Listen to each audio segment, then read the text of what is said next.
my mentor going crazy. I mean, he's talking about how he's making $1 million off of $27 products. I'm like,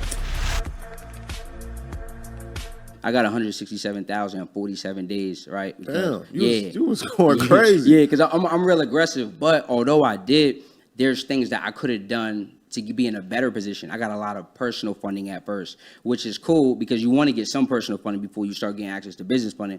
But I was real aggressive to where I got a lot of new accounts. So then by the time I had gone to get business funding, it was getting, 10s, 8s, 5K limits. But if I would have went out, got with a few credit unions, and that's why I tell people in the funding space, like, start off with them small banks. They're gonna give you those $10,000, $20,000 limits off rip as long as your credit is in decent shape. Then once you got a few relationships, you can go get some bigger banks, right? Maybe your BOA, your Chase. I like Chase a lot. Yeah. So once you build out that profile on the personal side, you got 10 primary accounts, no derogatories, no lates. The utilization is low. I say under 15. I know by the book people say between 2 and 9, but I keep it real because doing funding you kind of see like there's different data points, and you want at least before going for business funding at least 4.5, 5 years of age. Did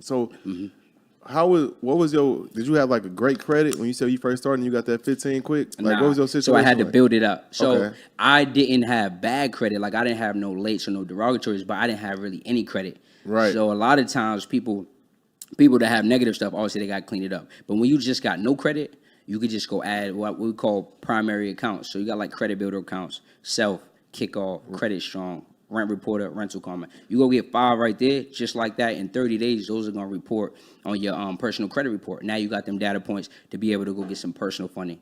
Then I tell you, instead of going crazy on the personal cards, go get like 4, right? Go get 3 credit unions or maybe an Elon Financial Bank, which is just your smaller banks in your community. They're going to give you the bag. Now you got 9 accounts, close to 10 accounts. Once you hit 10, now we can go get business funding. Really? Yep. You're going to set up your LLC, set that up the right way.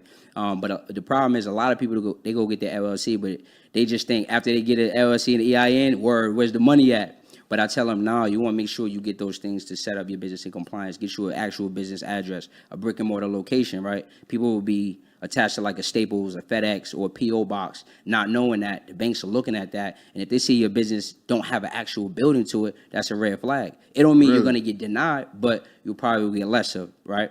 Then you go get you a toll-free number, like an 800 number or 833 number, right? Don't have your regular cell phone on there because, again, those are just little red flags that could lower them limits.